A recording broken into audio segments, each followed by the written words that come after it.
Bienvenue à cette capsule vidéo sur les principales fonctions syntaxiques. Un petit rappel d'abord sur des éléments qu'on a vus dans la vidéo sur la phrase de base, où on a présenté la phrase de base comme étant constituée de deux éléments obligatoires, soit le sujet et le prédicat, et d'un constituant facultatif qui était le complément de phrase. Ces trois éléments, sujet, prédicat et complément de phrase, se trouvent à être des fonctions syntaxiques.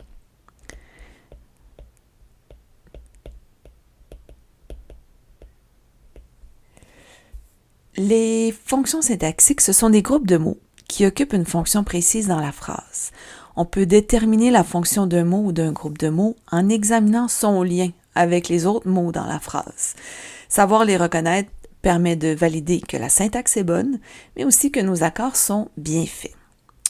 À part ces trois fonctions de la phrase de base, on retrouve plusieurs autres fonctions.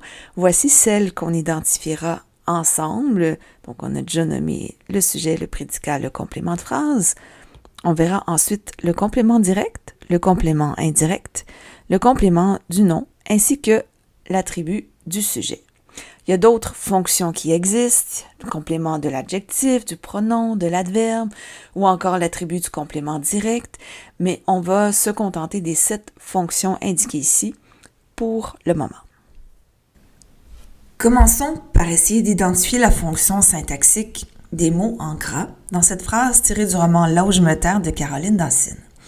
La phrase dit « C'est la chanson des mystérieuses cités d'or que tout le monde avait entonnée qui m'a réveillée de ma torpeur. » Si on tente d'identifier le verbe conjugué dans cette phrase, on a « avait entonné ». On a aussi « à réveiller » de ma torpeur. Donc, on a deux verbes conjugués dans cette phrase.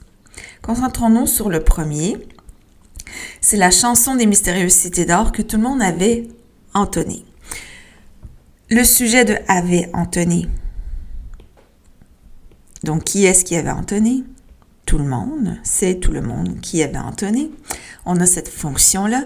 Mais là, on cherche la fonction de la chanson des mystérieuses cités d'or.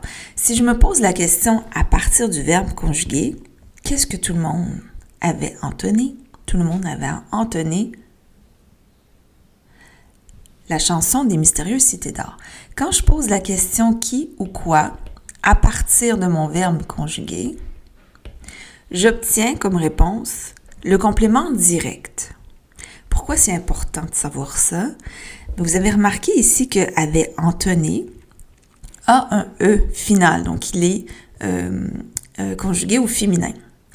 C'est parce que le complément direct est placé avant et que le complément direct se trouve à être un nom au féminin singulier, donc la chanson.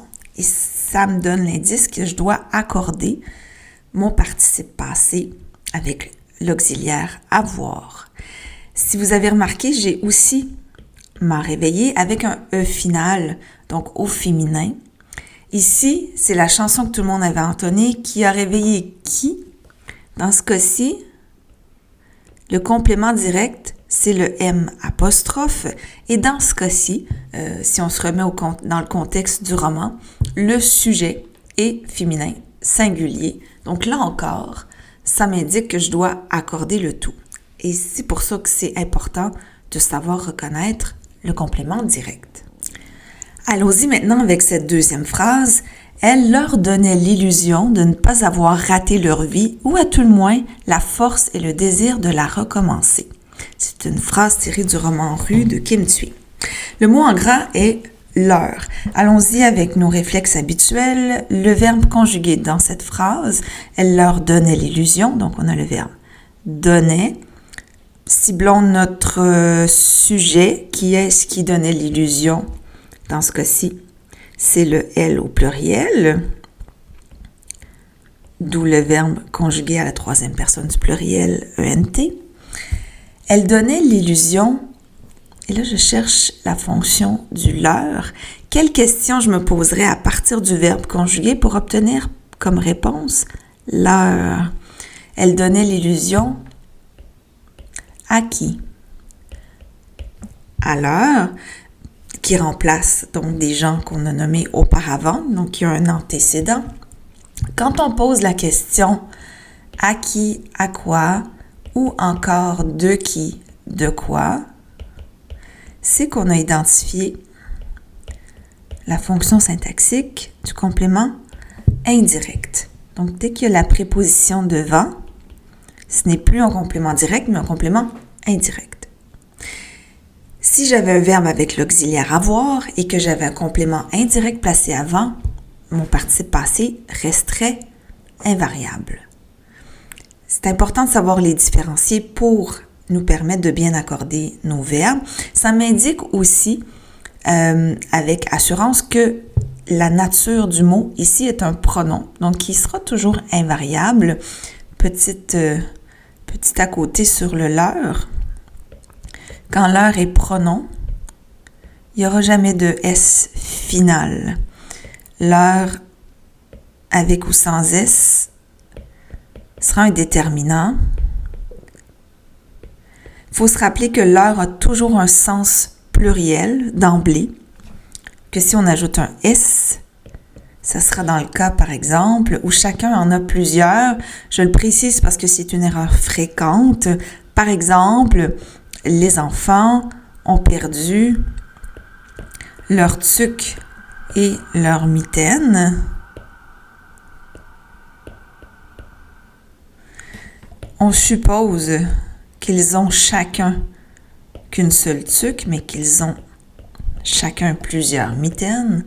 Donc, ça me donne l'indice ici de laisser au singulier leur tuque, sachant que leur a un sens pluriel et leur mitaine de le mettre au pluriel. Si j'hésite, je mets la phrase au singulier. L'enfant a perdu, j'aurais dit sa tuque et ses mitaines. Ça m'aide à faire la différence. Tandis que quand c'est un pronom, dans ce cas-ci, c'est un pronom nécessairement, c'est toujours invariable. Allons-y maintenant avec une autre phrase tirée du roman Là où je me terre de Caroline Dacine. La phrase est la suivante: les perpétuelles pénuries de nourriture que le travail éreintant ne réussit qu'à atténuer laissent des traces physiques, des gens lessivés, des personnes usées. Les mots en gras ici sont les mots de nourriture. Si on essaie de voir dans la phrase à quoi ces mots se rattachent, les perpétuelles pénuries de nourriture, on comprend assez vite que de nourriture a un lien avec le mot pénurie, qui est le noyau de mon groupe nominal qu'on a déjà vu ensemble. Groupe nominal donc qui comporte le déterminant, l'adjectif, le nom, une préposition et un autre nom. Quand on a ce groupe ici qui vient compléter un autre nom, on va parler de la fonction syntaxique du complément du nom. Pourquoi c'est important de savoir reconnaître un complément du nom? Mais vous remarquez que nourriture n'est pas au pluriel alors que mon adjectif l'est. Donc, c'est les perpétuelles pénuries. Le mot pénurie va s'accorder, l'adjectif également, mais mon complément du nom ne va pas s'accorder avec le déterminant du groupe nominal. Donc, ça peut éviter des erreurs d'accord quand on sait assez vite reconnaître le complément du nom selon le sens qui est donné dans ma phrase. Essayons maintenant de découvrir la fonction des mots en gras dans cette phrase tirée du roman Amiante de Sébastien Dulude. J'avais toujours eu des anniversaires sans invités et somme toute peu d'intérêt pour cette journée. Autre mon cadeau, que ma mère emballait superbement. Ce sont 3 mots qu'on peut identifier déjà comme étant dans la catégorie des mots invariables. Ils ne vont pas s'accorder avec un autre mot ou avec le sujet de ma phrase. Ils viennent toutefois agir sur certains mots qui sont dans ma phrase. Si je reprends le début, j'avais toujours eu des anniversaires sans invité. Je pourrais m'en passer de ce mot-là. Je pourrais dire j'avais eu des anniversaires sans invité. Le fait de rajouter le mot toujours vient modifier le verbe avait eu. Si je regarde le mot peu maintenant, somme toute peu d'intérêt pour cette journée. Je pourrais le remplacer par beaucoup d'intérêt pour cette journée. Ça viendrait changer le sens de ma phrase. Donc, le mot peu agit sur le mot intérêt. Et autre mon cadeau que ma mère emballait superbement, si j'enlevais ce mot, que ma mère emballait, emballer bien, emballer mal, superbement vient donc agir sur le verbe emballer. Ils viennent modifier le sens d'autres mots. Dans la phrase, il s'agit donc de modificateurs.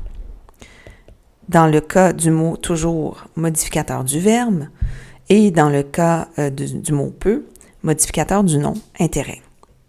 On a aussi superbement qui vient modifier le verbe emballer. Ce sont donc des adverbes si on veut déterminer la classe de mots. Et la fonction de ces adverbes dans la phrase est une fonction de modificateur. Essayons maintenant d'identifier la fonction syntaxique du groupe de mots en gras dans cette phrase. Tu deviens fier de la vigueur de tes carottes et tu admires la forme heureuse de tes haricots que tu vends à la criée aux villageois qui te connaissent maintenant. Phrase tirée du roman La femme qui fuit d'Anaïs Barbeau-Lavalette. Les mots en gras sont « fier de la vigueur de tes carottes ». On remarque que ce groupe de mots n'est ni déplaçable, ni effaçable. C'est-à-dire qu'on ne pourrait pas le mettre avant le verbe « fier de la vigueur de tes carottes, tu deviens ». Notre syntaxe ne fonctionnerait pas. On ne pourrait pas l'effacer, tu deviens. Il y a nécessairement une suite, là, quelque chose qui va venir préciser ce qu'on veut dire dans cette phrase. Donc, devient du verbe devenir entraîne un groupe de mots qui va venir préciser l'état du sujet. Dans ce cas-ci, tu, qui est un sujet féminin singulier dans le roman, ça nous indique donc qu'on doit nécessairement accorder, s'il y a un adjectif, comme dans ce cas-ci, notre adjectif avec le sujet, et syntaxiquement qu'on ne peut ni déplacer ni effacer cette partie de ma phrase. Quand on a un verbe qui précise l'état du sujet, on va parler d'un verbe attributif. On reconnaît 7 principaux verbes attributifs, à savoir le verbe être, sembler, devenir, paraître, rester, demeurer et avoir l'air.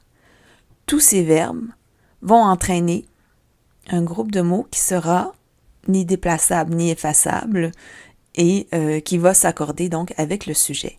On parle donc de la fonction d'attribut du sujet. Et voilà.